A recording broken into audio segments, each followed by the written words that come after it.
All right, this is another primer for my analysis of the United States Civil War.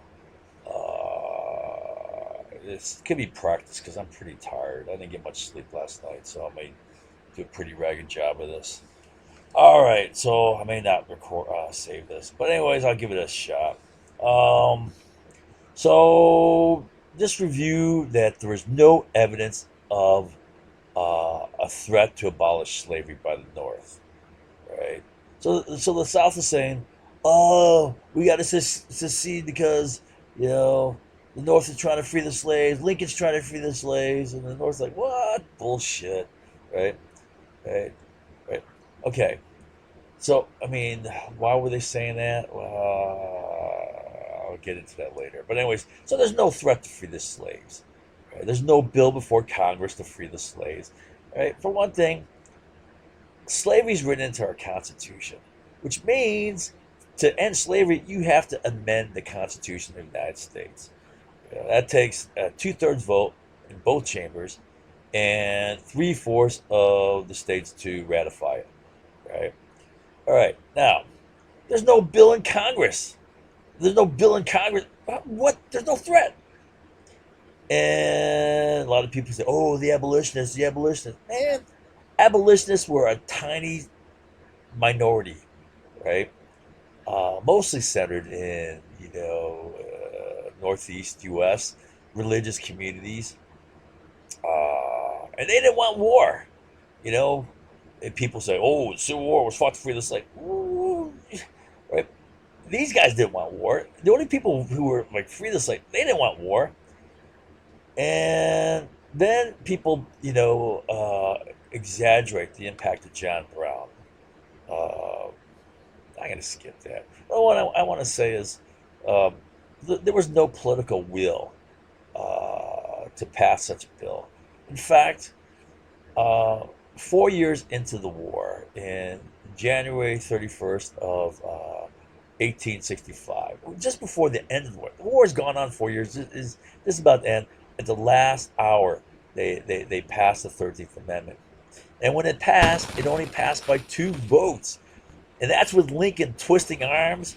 He had people in headlocks, giving them noogies. He was buying off votes. I mean, I'm just kidding, right? But he was desperately trying to get this vote passed, right?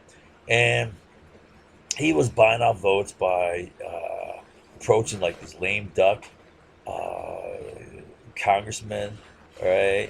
They had the November 1864 election, and these guys were voted out of office. So in a week or two here, they're going to be out in the street without a job.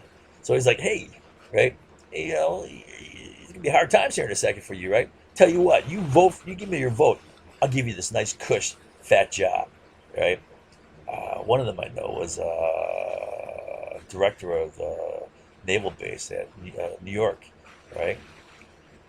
Anyway, so he's buying votes. And it only passes by two votes. Now, what does that mean, right? Right. This is only northern states, right? The only people left in Congress are the northern states. The southern states are out. So before the war, with the southern states, if the northerners barely want to pass it, there's no way it's going to pass. There's no threat, right? On top of that, it's got to be ratified by three-fourths of the states. Right? There's 34 states, right? Which means only 9 of the 15 slave states need to vote it down. And all 15 are going to vote it down. There's no way it's going to pass, right? And keep in mind, the South started the war, not the North. So if you think, well, the Civil War was fought to free the slaves, well, that means the North started the war. So, yeah, you better free the slaves, right? No, the South started the war, right? And uh, their excuse was, oh, they're trying to free the slaves, right? So the North is like, hey, no one's trying to free the slaves. In fact, in fact, we'll prove it to you, right? We'll guarantee your right to keep slaves forever. We'll pass a Corn Amendment, which they did. Amendment to the Constitution guaranteeing the right to keep slaves. And then they're saying, hey, we'll give you more territory as slaves, right? We'll give you New Mexico, right? So you see what they're doing? They're trying to undercut the South's argument for war, right? But it didn't work. What does that mean? That wasn't the real reason for war, right? That's just the crap they're saying, right? Use, I think it's just to whip up young white boys, get them all scared and worried, and say we better fight, right, to protect our way of life here. All right. So were they trying to eliminate slavery? No, they're protecting slavery and they're expanding slavery.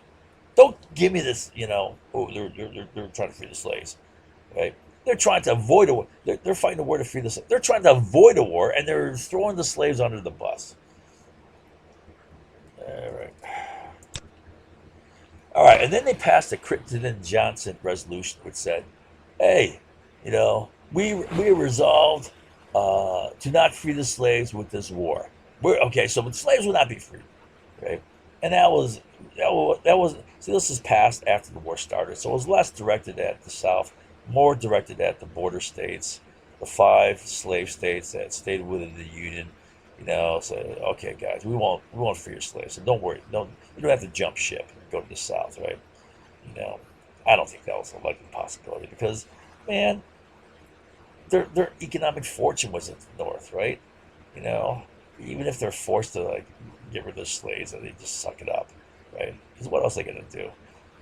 Uh, no vote for emancipation until oh, that's another thing, right? So I mean, if they're really about freeing the slaves, and you think that'd be the first thing they do when the war starts? They got the run of the mill of Congress. No southern states, they can pass whatever they want, right? They can pass this emancipation thing, right?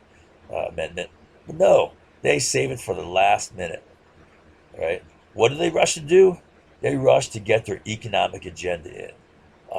Northern rushed to implement the Republican program, right? This is about Western expansion. It was about industrial development. It all went together, right? So elements were the moral tariff. This is a protectionist tariff to protect northern industries, all right? Based upon that whole infant industries theory by Alexander Hamilton and Frederick List, we talked about once, right? Like, oh, the first to industrialize are going to have the advantage. They're going to have economies of scale, all sorts of advantages, right? And they're just going to squash you, right? In order for you to get a chance to develop your industries and get that lucrative value added, you have to throw up protectionist barriers, right? All right. All right, and then they passed the Legal Tender Act and had a national currency for the first time. I guess in a long time. They had it. I guess they had a national currency before. I'm thinking. I'm not sure, right? But I think it was Jackson who basically trashed the national bank or allowed it to die, anyways, right? And I don't know the history about that well enough. But anyways, for a good, I'd say like 30 years, roughly, there wasn't a national currency, right? And what happened is all these banks issued their own notes, right? And that became currency. So you had all these banks issuing, all types of currency. It was crazy. It was chaotic, and it was ineffective. Uh, so now they passed a legal tender, one uniform currency, greenback, right? I say issued fiat, unbacked, to finance war. Well, that was one of the ways to finance war. The other way was selling bonds, right? So the idea behind using fiat currency to finance a war is you just keep printing money and you use that to pay your bills for the war, right? And that money is devaluating, right? Because it is increasing supply of currency, right? But where's it getting its value? From all the other money.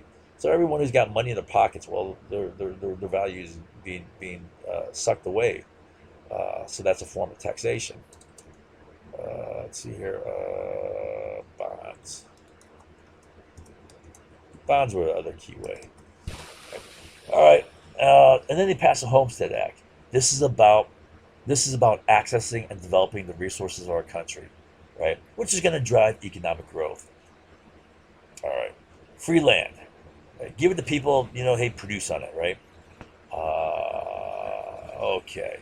Pacific Railway Act. Three transcontinental railroads. It's about transportation. You can't produce on that land unless you got a means of getting it to market, right? Uh, Railroads and land production went hand in hand. Well, I'll talk about that later. They were symbiotic. Right, man, I'm not going to do a good job. I need some more sleep, but I'll just do a practice one here. Then you had the Morrill Act, which was land grant colleges, right? Then you had National Banking Act, first time national. So let's take a look at this. I'll just go to. All right. So to introduce this, the Civil War unleashed rapid Western expansion. Right. This was key for the Civil War. The key outcome of the Civil War.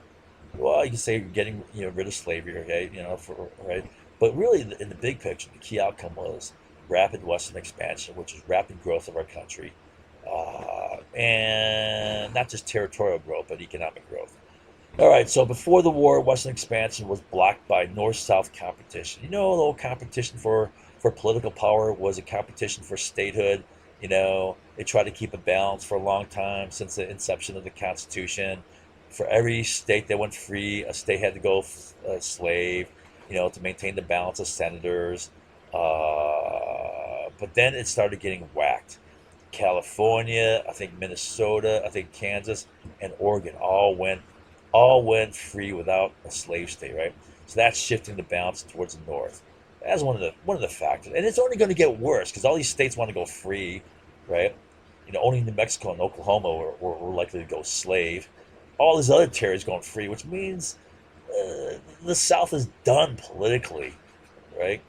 They knew that, all right, which means they're done economically. All right, so um, okay, so it was a fight over political power, which meant the fight to control economic destiny, right, based on legislation. All right, so but the North-South argument all overextending slavery into Western territory stalemated both sides as it did almost all the legislation. Oh, okay, what that means is that killed this legislation that all these things, I told you about Homestead Act, Land Grant College, Pacific Railway Act, right? It was stalled, right, in this battle. So the South is blocking the North. They're not able to get their program passed. But with the Civil War, Western expansion was set free. Why? Because there's no longer any Southern opposition in Congress. Why? Because there's no Southern states in Congress. They're all checked out. And this led to what's called the Gilded Age. I don't know if I like this term, but basically, the last quarter of the 19th century, between 1870, well, roughly 1870 to the end of the century. No, I can't say that. Roughly from the end of the Civil War to about 1892. That's when the big was it 92 or 93 when the big depression hit, right? It was a time of really our greatest economic growth, right? I don't know what it was. I think I read it was like 4 or 5%. I mean, we're lucky to get 3% now, so it was pretty good.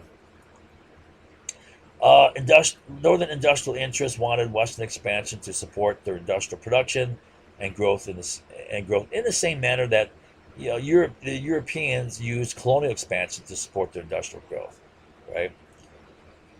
So let me try to kind of explain it. It had to do with so imagine that the new territories out in the West were the county for the United States, just as this is a county for France, this is a county for Britain, county. Well, this is Russia, county for Britain. I don't know. French had Indochina, yeah. Uh, Germany had stuff down here and here. I guess that's German. No, that's not. That's Portuguese. That's Portuguese. Well, Germany had some stuff on the west coast here and the south down here. Belgium had Congo in there somewhere. All right, all right. So what they were doing is they were using those counties as sources of raw material to feed their industries, to manufacture goods, and then right they would get cheap raw materials. They could sell at a good price, right? Beat out the competition, and they would sell their manufactured goods back to the counties, right? But it didn't work out that well because they're damn poor, right? Um, all right, but so that's the idea here, right? Same idea, right? So our colonies here are the West, right? They're working hand in hand with the industrial East, right? Providing raw materials, building materials, or mineral, everything, right? Food, okay, stuff they need to get their economy going, right? and they're being paid money for it. So they're like, oh, okay, yeah, thank you very much. All right, and then they don't sit on that money. They don't put it in the mattress. And they use it to buy stuff, right? They use it to develop their towns, to develop their infrastructure, to build railroads, whatever, right? To buy goods that they like, you know. All right, to buy firearms and tools and fencing stuff, whatever, right? So that's manufactured goods coming back this way. Money goes back. Money goes over here to pay for raw materials. Money goes back this way to pay for manufactured goods. All right. Now that's helping economic growth. Real simple, right? You got a cyclical flow currency, right? And the simple equation for GDP is the volume of the money supply times the velocity of money, how fast it cycles, right? That's how much your economy's running at. All right. Real simple. Okay. So that's driving the economy. That's what the Northern Republicans want to do. So this is their agenda, right? It's working with the system. Western expansion work goes hand in hand with industrial development. All right, and all the stuff the Northern Republicans wanted to do was blocked by the Southern Democrats until the Civil War. So the Civil War unleashed it. All right, there's no more any Southern opposition because they're all checked out. So here are the key legislations: Homestead Act, free land, 160 acres free. All you got to do is prove you improved you improved your land in 5 years, right? And the idea is to try to get people motivated to produce on their land, right? They're going to produce resources which are needed for the industrial economy, right? And then another thing was Pacific Railway Act. That's huge, right? You got in order to produce on that land, you got to have a way of getting it to market, getting it back to East Coast, the market where it's consumed, right? Right.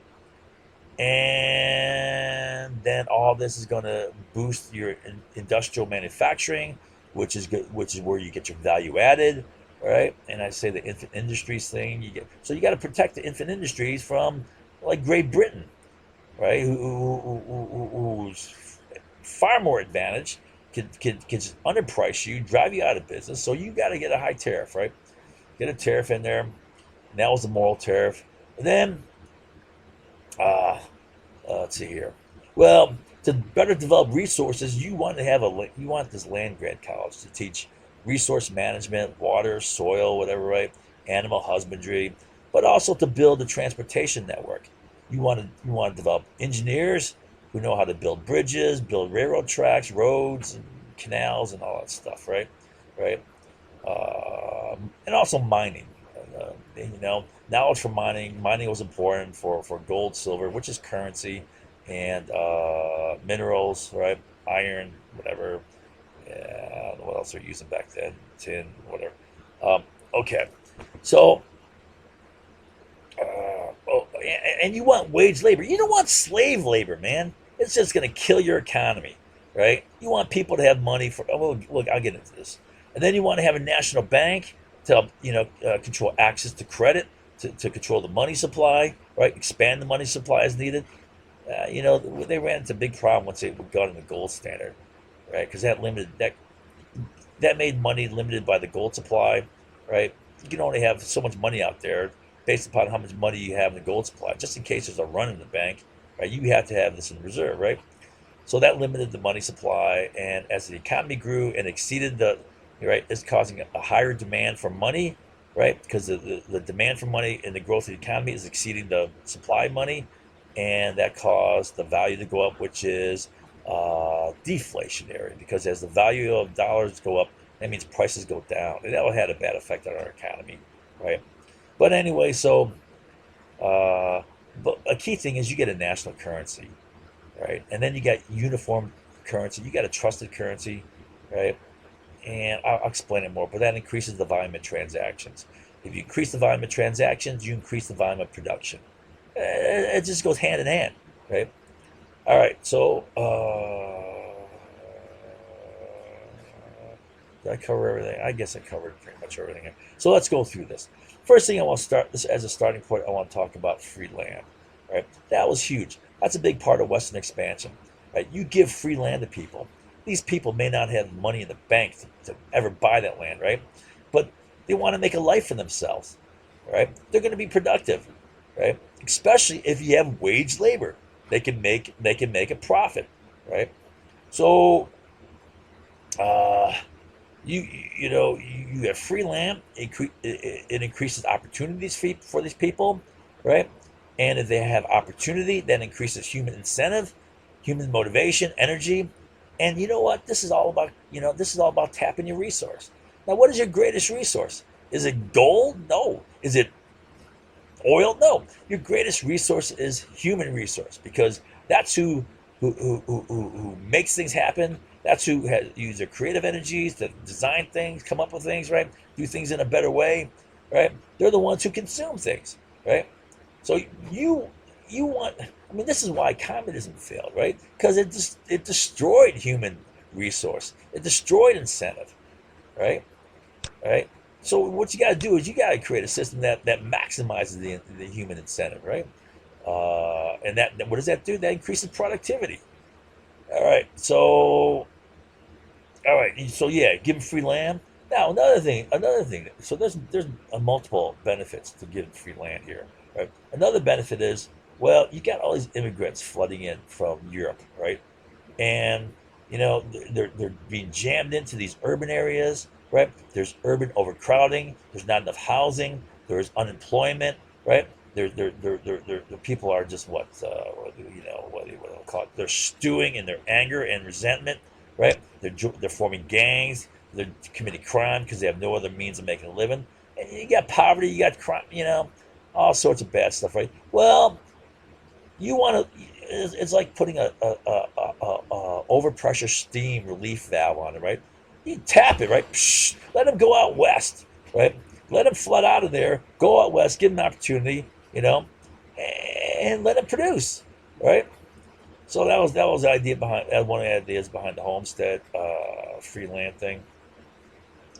Uh, and then you undermine the power of the southern plantation owners. If you give free land to these people, well, who can't buy it? These southern plantation owners. All these people here are dirt poor. They can never afford land themselves, right? So who's got the only opportunity to buy it?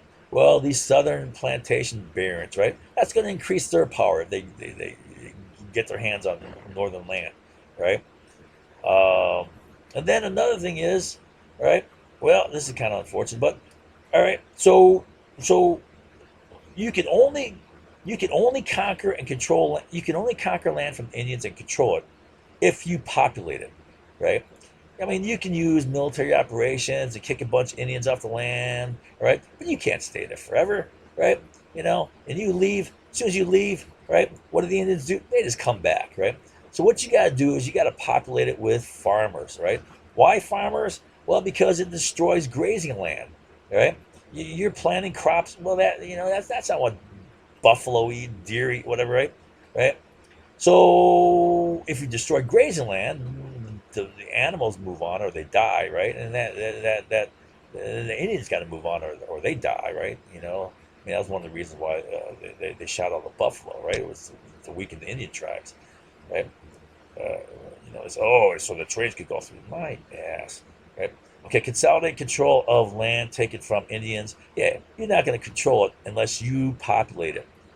Also, railroad viability. We'll talk about railroad viability up here. The symbiotic relationship between railroads and land development. All right, so that's G. Where's G? Oh, G. Oh, okay. So yeah, you get more free land, right? Right. And this is the key reason why the mining regions wanted to go free, right? They wanted to have the opportunity to have land so they can mine or pan or whatever it is, right? They didn't want these rich plantation barons gobbling up all the land, right? So, yeah. So you want these guys to use the land for mineral extraction, gold and silver. Why is gold and silver important? Because that's money supply, right? You got to grow an economy. You got to grow the money supply. Basically, the money supply has got to grow at the same rate as the economy. Otherwise, you're going to get either inflation or deflation, and both are bad, right? You got to try to manage that. Well, I mean, the Fed wants to maintain about what 2% inflation, and there's reasons for that, right? It makes investing more secure and profitable. It encourages investing, um, which investing increases production capacity, right? All right, so and whatever iron, for steel. I don't know what else they're using back then. I'm sure that they're using probably minor things like stuff for gunpowder or whatever. Okay. You have GH. All right. So you increase human incentive, you increase motivation. You can make a buck, make a living, make a comfortable life, right? Well, then you develop the land. And what are you doing, right? Well, you're producing a resource on that land for sale. So you're producing resources, uh, develop land, increase resource extraction, increase productivity. All right. And what do I got railroad grants here?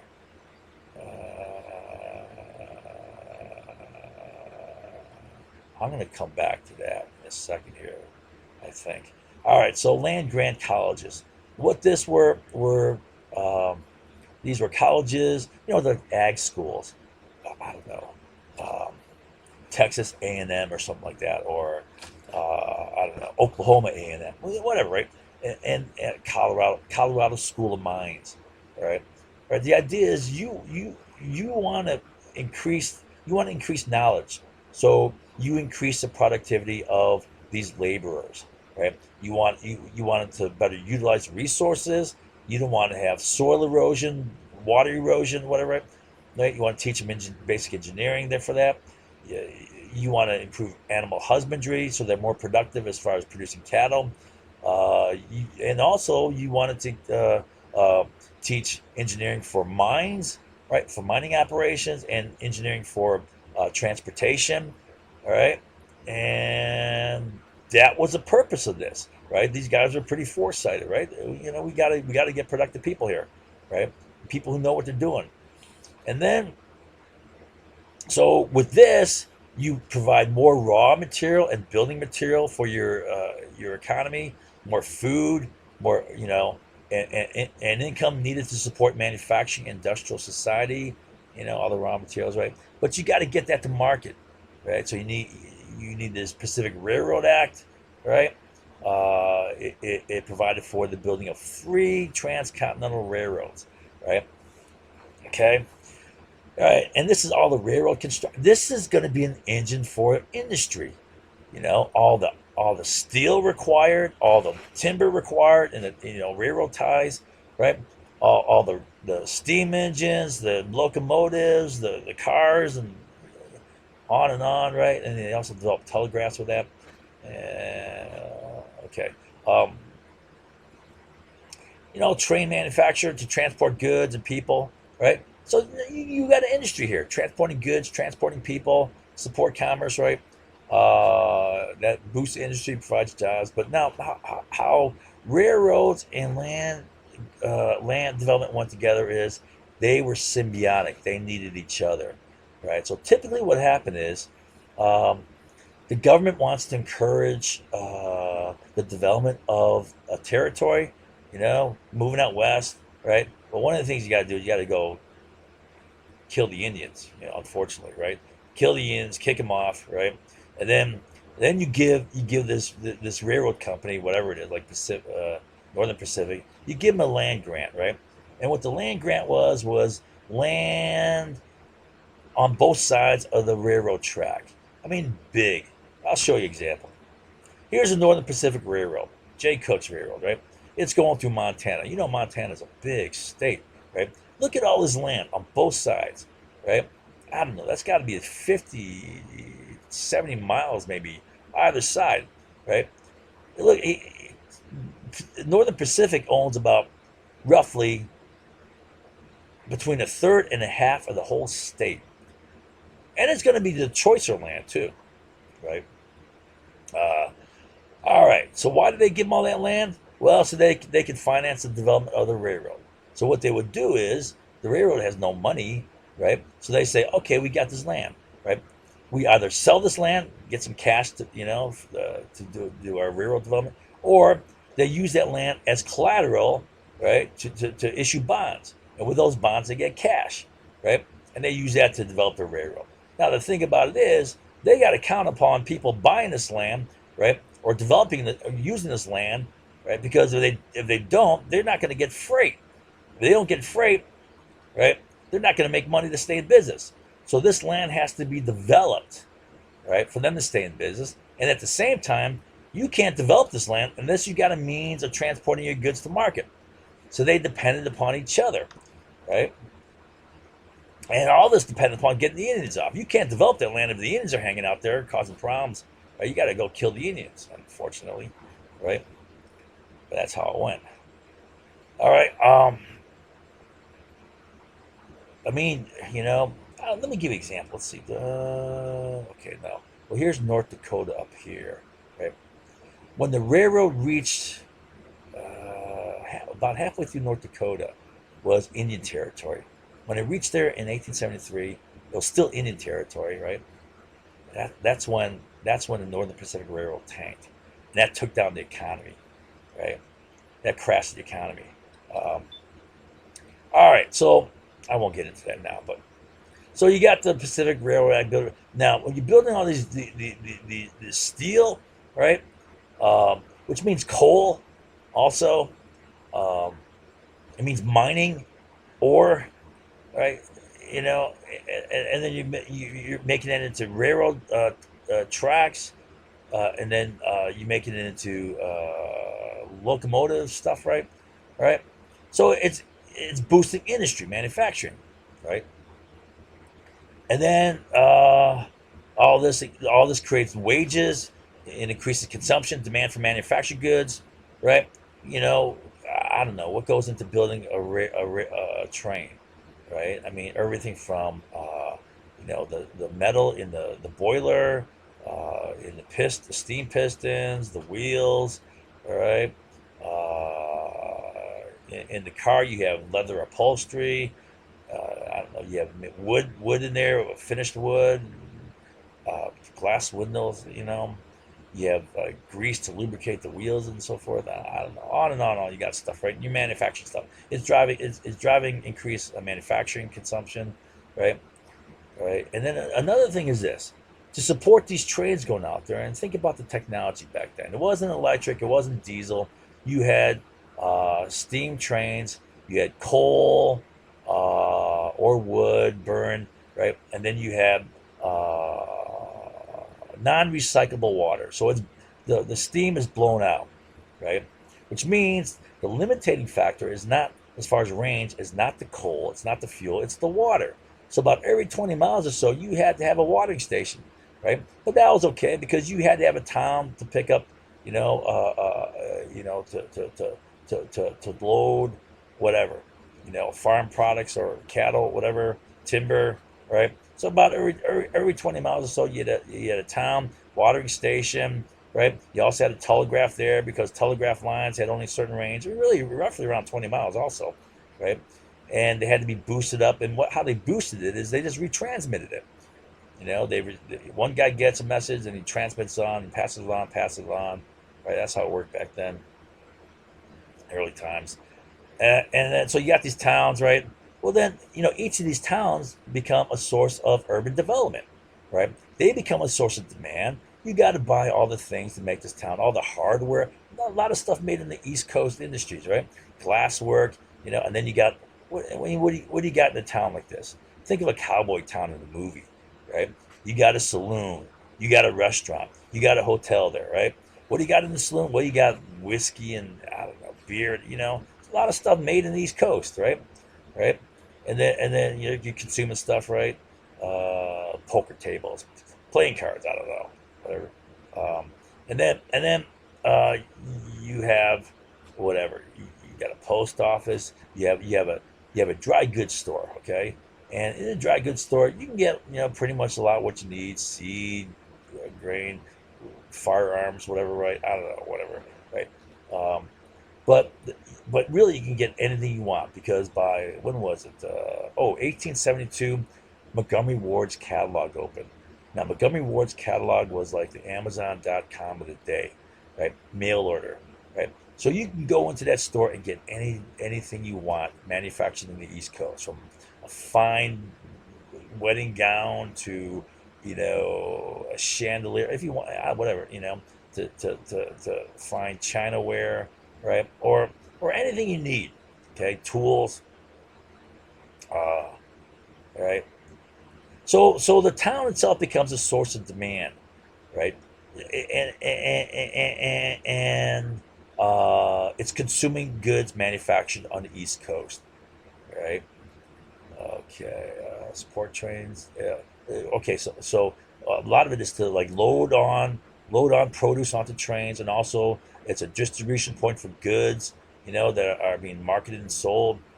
Increased demand, urban development, outlet for Okay, yeah, right. So all that is increasing consumption demand for manufactured goods, which is feeding into industry. Right, you see that? Okay. So another thing is, for our industries to be developed, we have infant industries, right? Subject to, uh, aggressive pricing by Great Britain, for example. So you need high tariffs, right? That's the moral tariff, right? Now this is going to kill the southern economy. So that was a big source of contention here. But this whole thing, the South is blocking all this. Why? Because this is going to increase the strength, power, wealth of the North. All right, and that's going to mean more people flowing there because there's opportunity there. That's going to mean political power, right? And the South already knows it's done, right? They're trying to desperately block all this stuff, right? Right. So now this adds into economic growth, right? Okay, where we at? STU at E. Okay, V. All right. Then you need wage labor. Why wage labor? Because it's about motivation. It's about human productivity. It's about human incentive, right? Give them a chance to make a living. Give them a chance to make a profit. You know, whatever. I mean, even if they want to get filthy rich without, I don't know. You give them a chance. They're going to be productive, right? It increases incentive, right? And then it also increases disposable income. Now they got money to spend. They got spending power, right? What does that do? That increases consumption. What does that do? That fuels production. Increased consumption, man, that fuels your industries, right? So this is a big reason why the South sucked, right? Right? They killed wage labor, right? They killed disposable income, right? These blacks are producing donating as much as you whatever you force them to, right? How good a system is that? You want to tap their own inner drive, right? That's how you really get productive output from people, right? You make them driven, right? You don't force them externally because they're just gonna barely give you. They're gonna give you trouble along the way, right? Okay. All right. Okay. U V W. Right. More disposable income. X. All right. So then also you want a national currency. So the problem prior to the Civil War, before 1862, right, we had a legal tender act, right, was there wasn't a uniform national currency. It was chaotic. Like I said, every bank produced its own notes, which were used as currency, right? Little notes of value. They're just IOU notes, right? But then notes of value, right? And the thing about it is, you didn't trust these things. One, you know, they're easy to forge. Okay, it's not trusted, right? Two, the value of it varied greatly. It varied, one, with the distance from the bank. So you got one bank here, like I don't know, the City Bank of, like, I don't know, Sioux Falls or something like that, right? All right, it issues its own currency, and you take this, you say, okay, I'm going to go visit Washington, right? Washington's, the capital, right? And I need to invest here, something, whatever, right? You bring these, right? The value of it, the further away you go from the bank, the value would drop, right? To the point where it's like, no one wants this, right? What are they going to do, right? Mail it back to Sioux Falls and say, hey, give me some gold for this. Right? Come on, right? Um, and and then it would also, the value would vary with the perceived solvency of the bank. If people perceive that the bank may go under, right? Well, that currency is worth nothing, right? So the whole idea is it made it complicated. You're doing all these exchanges between all these currencies. You're trying to like judge how good they are, what the value is, right? Right? It makes transactions very difficult. So it diminishes the volume of transactions. If you diminish the volume of transactions, you're diminishing the volume of production, right? And that's diminishing your economy. So internal. So it's going to diminish both internal. Oh, if you have a national currency, it's going to increase both internal, external transactions, right? And also, it's going to decrease the risk in transactions, right? This is huge. This is a big. Uh, a lot of people don't recognize it, but this is a big function of the government to increase predictability, to decrease risk, right? Government should be increasing risk, like in 2007, whatever, right? Right? Having stupid policies, right? Government should be decreasing risk, increase predictability. Why? Because that increases transactions, that increases investments, that increases transactions, right? You increase transactions, you're increasing, or you increase your investments. What are you doing? You're increasing your production capacity, right? And that's going to grow your economy. And then you want a national bank to control the money supply. It also increases access to credit. I mean, there was problems with the gold-backed money for a time, right? How it restrained the growth of the money supply. Um, Expand money supply, decrease interest rates, avoid deflation. Yeah, you want to do this stuff, right? Right. You want to avoid deflation. You want to avoid inflation also. Maintain a proper amount of inflation. Um, Decrease the amount of business failure. Okay. Let's see. What am I doing here? That's about it, I guess. National bank, national currency, right? Well, actually, we do that through the yeah. So it's a national bank, and we have a treasury too, right? So by our what was that, our constitution, I guess, splits the treasury from the national bank, right? And the national bank is the one that creates currency. All right, that's the Fed. Okay. All right, so that's the program that. Okay, oops. That's the program that the North wanted, right? And that allowed, once the war was over, it allowed rapid Western expansion, uh, you know, growth of production, utilization of our territories, but it also required an acceleration of the Indian Wars because Indians had to be removed, and that was unfortunate. Um, okay, that was a bad part of our history. Not the only bad part of our history. We've done a lot of bad crap. A lot of Americans don't want to believe that, but all right. Okay, Southern opposition to Western expansion economics. Yeah. So here's from Fred Weaver. Let's see what he says here. The Southern Bloc succeeded in blocking a range of Northern-sponsored legislation considered to be imperative for the continuing development of the Northern industrial and agrarian economy. So that's what I'm talking about. These went hand in hand. This pattern of hand in hand, was developed early in the 19th century, right? You know, and that forged a political alliance between Western interests and Eastern industrial interests, all right, against the South. And that's the thing I was telling about. You got Southerners saying, "Man, this sucks down here," right? You got these slave plantation owners gobbling up all the land, controlling all that. I'm lucky to be a sharecropper. I'm checking out. I'm going to go try to get some land in the West, right? Be a settler, right? Well, right. For one, you're diminishing the population in the South, which means you're diminishing the demographics, and two, you're adding it to the West, who is aligned with the North, right? Politically, right? I mean, that situation is going to get worse too. All the immigrants are going to the North, right?